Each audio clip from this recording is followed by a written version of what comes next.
Hi అండి. Welcome back to SS Telugu audio నవలలు. ఈరోజు మీరు వినబోయే నవల 'లైఫ్' మీనా రెంటచింతల గారు రచించారు. ఇక నవలలోకి వెళ్ళిపోదాం. విక్కీ మళ్ళీ ఓసారి వాచి చూసుకున్నాడు. అప్పటికి అతనలా టైం చూసుకోవడం 11వసారి. అతను తన బరువును ఒక కాలిపై నుండి మరో కాలిపైకి మార్చుకుంటూ ఒకసారి ఊపిరి పీల్చుకున్నాడు. ఎంతసేపయిందో తనలా బస్టాండ్‌లో నిల్చుని తల పైకెత్తి చూశాడు. ఎండ బాగానే ఉంది. సాయంత్రం కావస్తున్నా కూడా. అతనికి తన మీద తనకే జాలేసింది. పొద్దున్ననగా ఇంట్లో నుంచి బయటపడ్డాడు. ఇప్పుడు తన మొహం తను బానే ఊహించుకోగలడు. కొద్దిగా నల్లబడి, జిడ్డోడుతూ తనే అలా అనుకుంటే పాపం ఈ ఆడపిల్లలు ఏమనుకోవాలి? అతనొకసారి దృష్టి సారించి చుట్టూ చూశాడు. అంతే అతని మనసు చివుకుమంది. తను సానుభూతిగా చూసిన చూపును ఆ ఆడపిల్లలు అపార్థం చేసుకున్నట్టున్నారు. తను వాళ్ళ వంక చూడగానే మొహం తిప్పేసుకున్నారు. అతనికి ఒకలాంటి కోపంతో కనుబొమ్మలు ముడిపడ్డాయి. అరే! తనేదో వీళ్లకు బీటు కొడుతున్నట్టు. అతను నొసలు చిట్లించి మళ్ళీ ఓసారి రోడ్డు చివరదాకా చూశాడు. ఉహుం. అతనికెందుకో ఎవరో తనని అదే పనిగా పరీక్షిస్తున్నట్టు అనిపించింది. పక్కకు చూశాడు. లావుగా ఒకతను white T shirt, bell bottom pant, చిన్న ముక్కు, సీరియస్ చూపు. ఆ చూపుతోనే అతను తన కాళ్ళ వంక చూస్తున్నాడు. విక్కీ తన కాళ్ళను చూసుకున్నాడు. దుమ్ము కొట్టుకుని పోయి తెల్లగా ఉన్నాయి. అతనికి సిగ్గేసింది. రెండడుగులు వెనక్కి వేసి నిల్చున్నాడు. తన కాళ్ళు అతనికి కనబడకుండా. ఏదో బస్సొస్తోంది. ఏంటది? నెంబర్ 176 స్ట్రెయిట్‌గా వెళ్ళిపోయింది. హ్మ్. ఇంకేం చేస్తాం? అనుకున్నాడతను.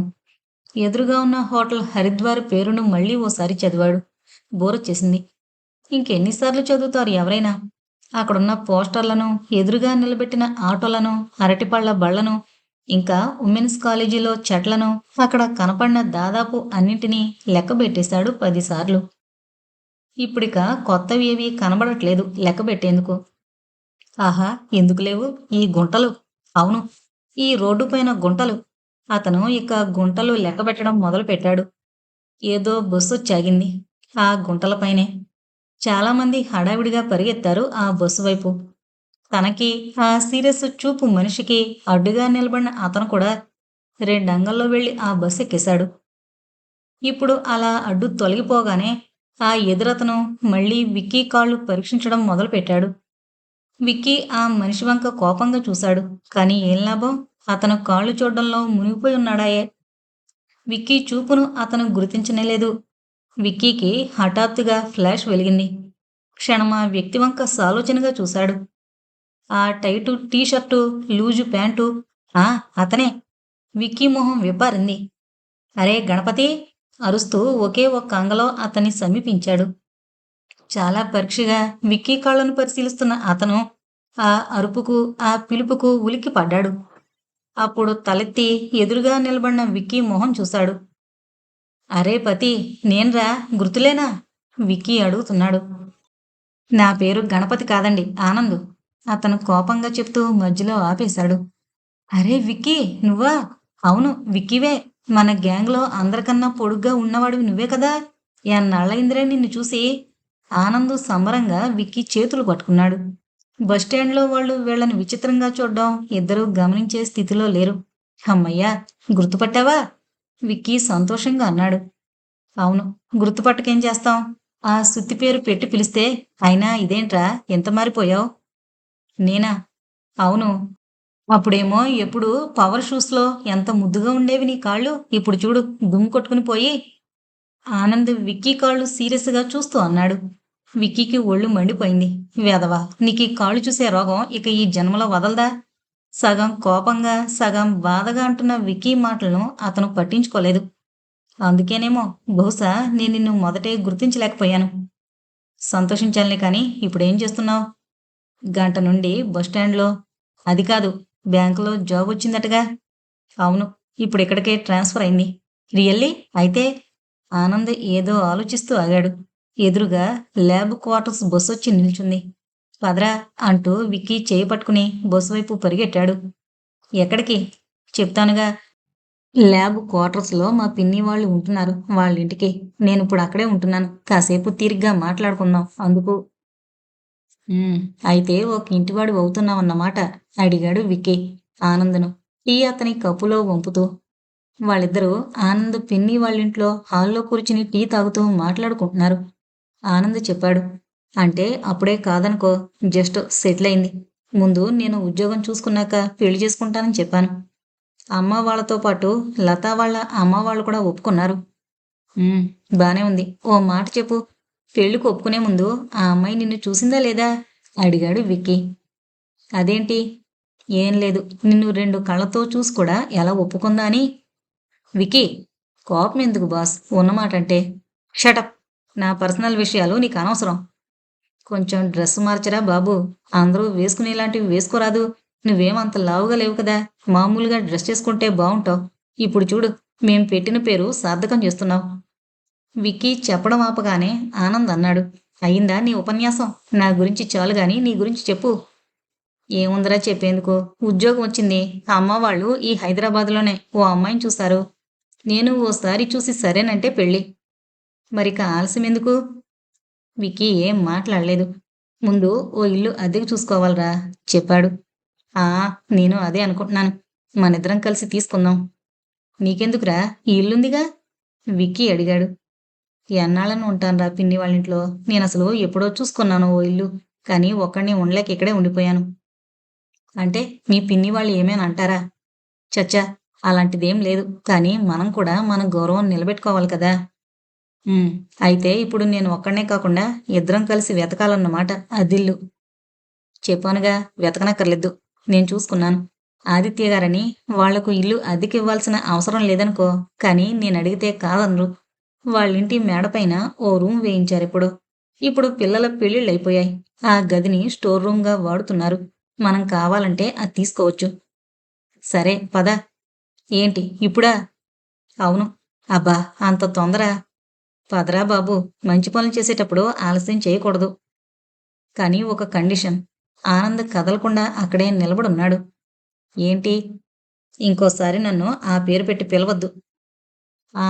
పేరు సరే అన్న ఆనంద్ సీరియస్ మోము చూస్తుంటే విక్కీకి నవ్వు ఆగలేదు.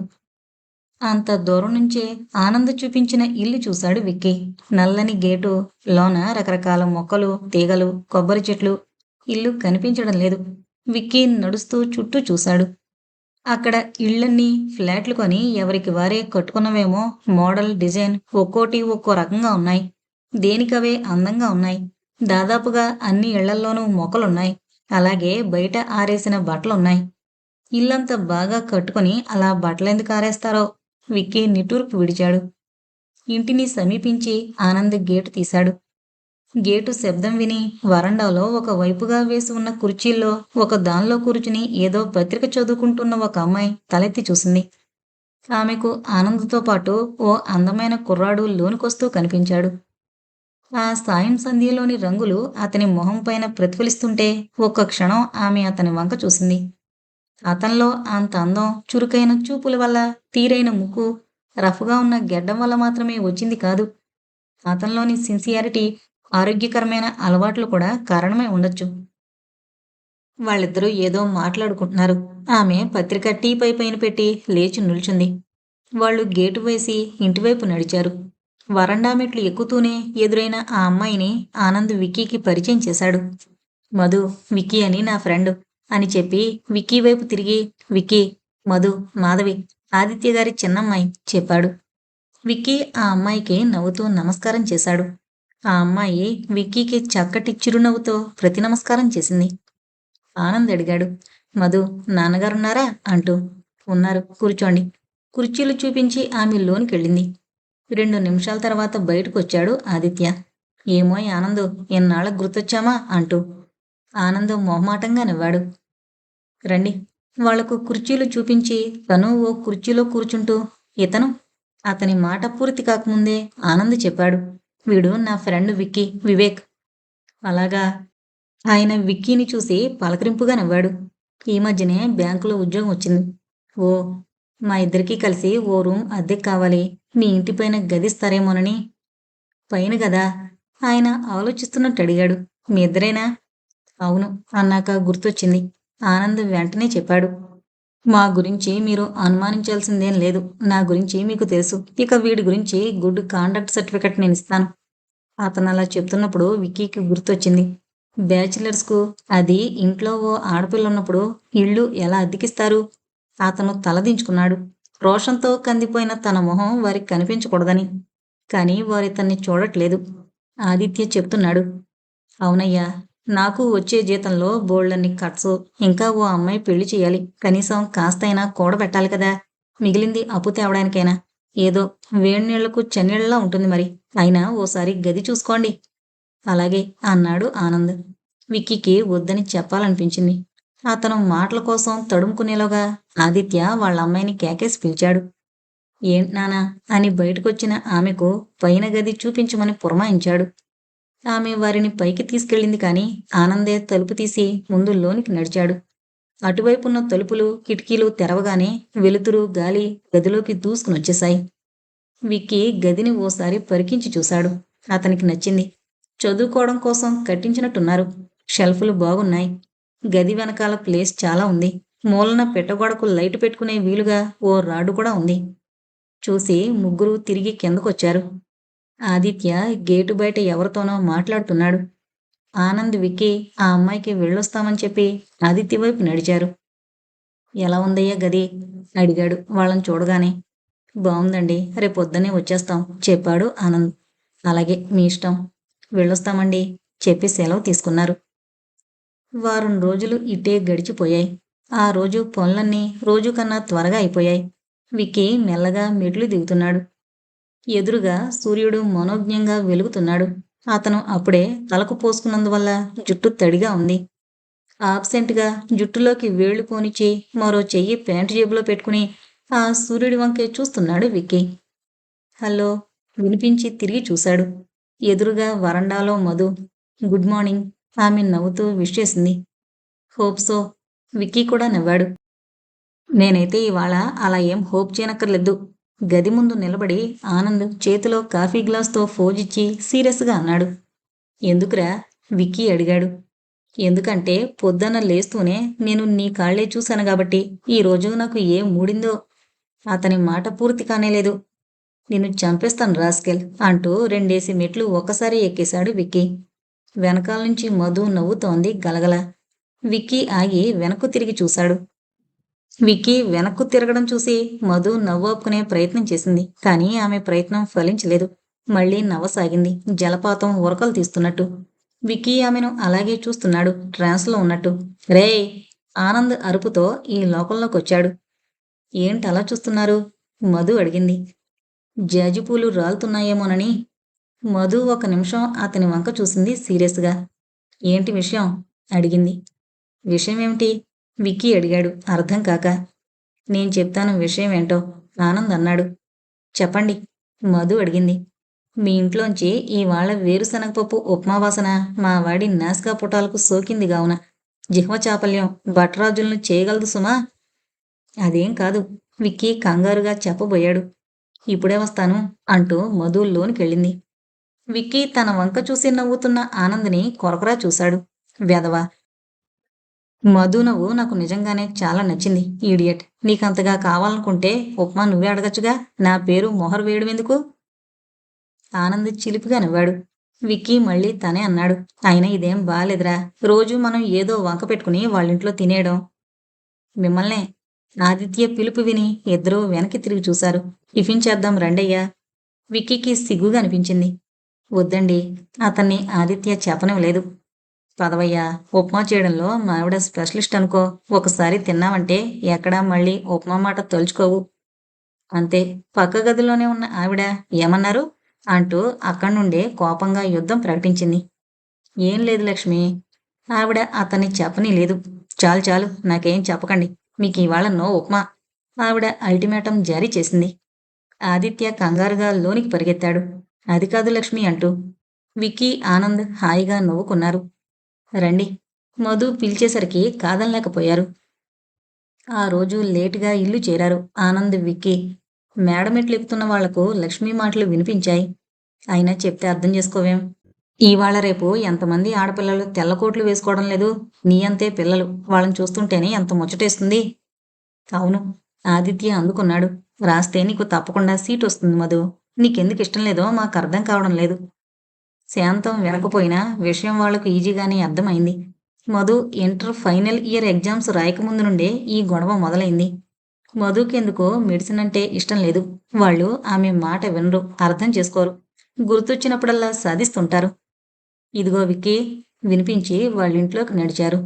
మీరైనా చెప్పండయ్యా, ఒకవేళ బైలక్ సీటొస్తే ఎవరికి లాభం చెప్పు, దానికి కాదు అంటూ మధు వైపు చూపించారు. విక్కీ సోఫాలో ఓ మూలన కాళ్ళు పైకి పెట్టుకుని తనకేమీ పట్టనట్టు మౌనంగా వారి మాటలు వింటున్న మధును చూశాడు. అతనికి ఏం చెప్పాలో అర్థం కాలేదు. ఆనంద్ కూడా ఏం చెప్పాలా అన్నట్టు చూసి మెల్లగా అన్నాడు. మధు, ఓసారి ట్రై చేయకూడదు? మధు అతని వంక చూసి మళ్ళీ కళ్ళు దించుకుని ఎటో చూస్తూ చెప్పింది. నాకిష్టం లేదు. అదే ఎందుకు? అరే, నీకెంత చెప్పినా అర్థం కాదేంటి? మళ్ళీ మొదలైంది. ఆనంద్, విక్కీ ఇద్దరూ మెల్లగా బయటపడ్డారు. అయినా వాళ్ళైనా అర్థం చేసుకోవచ్చు కదా, ఆ అమ్మాయికి ఇష్టం లేదంటే వదిలేకి ఎందుకంత పంతం? ఆనంద్ అంది విని విక్కీ ఏం మాట్లాడలేదు. మనకెందుకులే అన్నట్టు. మళ్ళీ ఆనందే అన్నాడు. అయినా మధు కూడా ఎందుకంత పట్టుదల? రూమ్ తాళం తీసి లోనికెళ్లారు. పావుగంట తర్వాత మధు తలుపు తట్టింది. మధు, ఏంటి? ఆనంద్ అడిగాడు. ఏం లేదు, ఈరోజు ఎంత ఆలస్యమైందేం? మా పిన్ని వాళ్ళ ఇంటికి వెళ్ళాం చెప్పి రా లోనికి పిలిచాడు. "ఉహుం, మిమ్మల్ని ఈ పూట భోజనానికి పిలవాలని వచ్చాను." ఈ పూట ఎందుకు? విక్కీ అడిగాడు. ఈరోజు నాన్న ఫ్రెండ్ ఒక ఆయన వస్తారని నాన్న అమ్మను నన్ను కంగారు పెట్టి ఏమేమో చేయించారు. తీరా చూస్తే ఆయన రాలేదు. అందుకని మనమే సెలబ్రేట్ చేసుకుందాం. ఇదేం బాలేదు మధు. రోజూ మేం మీ ఇంట్లో తినడం నాకు. విక్కీ మాటలు పట్టించుకోకుండా మధు అంది. ఇందాక మీరు నాకు సపోర్ట్ ఇస్తారనుకున్నాను. అది ఆనంద్ నసిగాడు. నేను సపోర్ట్ చేద్దామనుకున్నాను, కానీ విక్కీ మధ్యలోనే ఆపేశాడు. చెప్పకపోవడమే మంచిదైంది. మధు నవ్వింది. ఈ గొడవ ఇక్కడే ఎలాగూ ఆగిపోదు. నేనెంత చెప్పినా నాన్న వాళ్లకు మళ్ళీ కొత్తే. అనవసరంగా నాకు సపోర్ట్ చేసి మీరు చేదైపోయేవాళ్ళు. క్షణమాగి రండి మరి త్వరగా అంటూ కిందకు వెళ్ళిపోయింది. భోజనాల దగ్గర ఆదిత్య పక్కన కూర్చున్న విక్కీ మెల్లగా ఆయనతో అన్నాడు. మీ ఫ్రెండు ఈరోజు భోజనాలకు రావడం అంతా హంబక్ అనుకుంటా? అతను నవ్వేశాడు. అవునయ్యా, రోజు తినే తిండే కదా, కొంచెం డైవర్షన్. ఎందుకండి ఈ గొడవంతా? ఫ్రెండ్ వస్తున్నాడని అబద్ధం ఎందుకు చెప్పడం? మీకోసమే అడిగి చేయించుకోవచ్చు కదా. నీకు తెలీదయ్యా, మన కోసమని చెప్తే మీ ఆంటీ తనకు నచ్చినవి చేస్తుంది. అందుకని ఎవరో వస్తున్నారని చెప్పి మనకు కావలసినవి చేయించుకోవచ్చునన్నమాట. మజ్జిగ నేతి గిన్నె కింద పెట్టడానికి వంగిన మధు అతని మాటలు విని చెప్పింది. నాన్న, మెల్లగా, అమ్మ విందంటే. ఏం చేస్తున్నావే అక్కడ? లక్ష్మి అరుపు విని వెనక్కి తిరిగింది. ఏంటక్కడ ముచ్చట? ఈ అన్నం గిన్నె హస్తం తీసుకుపో. ఎన్నిసార్లు చెప్పాలి నీకు? కుచ్చిళ్ళు దగ్గరకు పెట్టుకో. ఇదిగో ఈ ఆవకాయ పచ్చడి సీసా దారిలోనైనా పెట్టేది, పక్కకు పెట్టలేవు. ఆవిడ మొహం చిరుబుర్లాడించుకుంటూ ఇంకా ఏదో చెప్తూనే ఉంది. విక్కీ మధు మొహంలోకి చూశాడు. అప్పుడే అతని వంక చూసిన మధు కళ్ళు చీకిలించి నవ్వింది. ఆంటీ కోపం ఇంకా తగ్గనట్టుంది ఆనంద్ అంటున్నాడు. ఆదిత్య ఏం మాట్లాడలేదు. భోజనాలైన తర్వాత వాళ్ళిద్దరూ హాల్లో కూర్చుని ఏవో పిచ్చాపాటి మాట్లాడుకుంటున్నారు. విక్కీ 2-3 సార్లు మధు వంక చూశాడు. టీవీలో వస్తోన్న అడ్వర్టైజ్మెంట్స్ చూస్తున్న మధుకి విక్కీ మరోసారి తన వంక చూడగానే అతనేదో చెప్పాలనుకుంటున్నాడేమోనని అనుమానం వచ్చింది. ఏంటి? అడిగింది. అతను ఒకసారి చుట్టూ చూసి మిగిలిన ముగ్గురు ఏదో సీరియస్ డిస్కషన్లో మునిగిపోయారని నిర్ధారించుకుని చెప్పాడు. నేను మీతో కొంచెం మాట్లాడాలి. చెప్పండి. విక్కీ లేచి వరండా వైపు నడిచాడు. ఆమె కొద్దిగా ఆశ్చర్యపోతూ తనూ లేచి అతని వెంట బయటకొచ్చింది. అతను మెల్లగా అన్నాడు. నేను మీతో ఓ మాట చెప్పాలని చాలా రోజుల నుంచి అనుకుంటున్నాను. ఆమె వింటోంది. చెప్తే బావుంటుందో ఉండదో, నన్ను మీరేం అనుకుంటారోనని. అతను ఆగాడు. ఆమె ఏం మాట్లాడలేదు. కొద్దిగా ఆశ్చర్యం, కొద్దిగా, చాలా కొద్దిగా అనుమానంగా చూస్తోంది అతనేం చెప్తాడోనని. ఆమె మనసేదో ఊహించుకుంది క్షణంసేపు. ఊహు కాదు. ఆమె గుండె క్షణంసేపు కొట్టుకోవడం ఆపి తిరిగి రెట్టింపు వేగంతో కొట్టుకోసాగింది. అయినా ఆమె తనకు తనే చెప్పుకోసాగింది. కాదు, అలాంటిదేం అయ్యుండదు. ఇంతలో విక్కీ చెప్పడం మొదలుపెట్టాడు. నేను ఈ ఇంటికొచ్చినప్పటి నుండి చూస్తున్నాను. ఏదో ఒక వంకన మీరు ప్రతి పూట మమ్మల్ని భోజనానికి పిలుస్తూనే ఉన్నారు. ఆమె కళ్ళు పెద్దవి చేసింది. అయితే అతనేమనుకుంటున్నాడు? అతను చెప్తున్నాడు. అందుకని ఇలా ఉట్టినే తినడం బాలేదు. అయితే అది కాదండి. అతను మొహమాటంగా అన్నాడు. మీ ఇంట్లో పేయింగ్ గెస్ట్‌గా ఉందామని. ఆమె ఏమీ అనలేదు. అతనే మళ్ళీ అన్నాడు. చెప్పినా మీరు వినిపించుకోరు. నాకు చాలా మొహమాటంగా ఉంది. అయితే మాత్రం భోజనం పెట్టిన దానికి డబ్బు వసూలు చెయ్యాలా? ఇదేమన్నా? అతను ఆమెను చెప్పనీలేదు. అంతేనండి. మీరు మరీ మీ అమ్మ వాళ్ళు చెప్పినా వినిపించుకోకుండా ట్యూషన్స్ చెప్పడంలే. అయినా కూడా అన్నం పెట్టినంత మాత్రాన మీరింకేం మాట్లాడకండి. అతను సడన్‌గా నవ్వాడు. అయినా ఇంత చిన్న విషయాన్ని మనం అనవసరంగా సాగదీస్తున్నాం. మేం మాత్రం మీకు పే చేస్తాం. మీరు తీసుకొని తీరాలి. లేకపోతే మీ ఇంట్లో తినం. ఆమె ఏదో చెప్పబోయే లోపున అతను మళ్ళీ అన్నాడు. అంతగనుకుంటే ఆంటీ వాళ్లకు చెప్పకండి. ఈ విషయం మన మధ్యే ఉంటుంది. ఆమె ఆలోచిస్తుండడం చూసి అన్నాడు. ఇంక మీరేం చెప్పకండి. నేను నందు ఈ విషయం అప్పుడే సెటిల్ చేసుకున్నాం. ఆమె కొద్ది నిమిషాలు ఆలోచించి చెప్పింది. నేను ఈ విషయం నాన్న వాళ్ళకు చెప్తాను. మీ ఇష్టం. మధు లోనికెళ్ళడానికి తిరగగానే అతను కూడా వెనక్కి తిరిగి చీకట్లోకి దృష్టి సారించాడు. ప్రపంచం ప్రశాంతంగా ఉంది. ఆమె లోనికెళుతూ గుమ్మం దగ్గర నిలబడి వెనక్కి తిరిగి చూసింది. వరండా చివర ప్యాంటు జేబుల్లో చేతులుంచుకుని అటు తిరిగి నిలబడిన విక్కీని చూడగానే తను ఇంతకు ముందు ఊహించుకున్నవేవో గుర్తొచ్చాయి. ఆమె పెదవులపైన పల్చటి నవ్వు మెరిసింది. ఆమె తిరిగి లోనికి నడిచింది.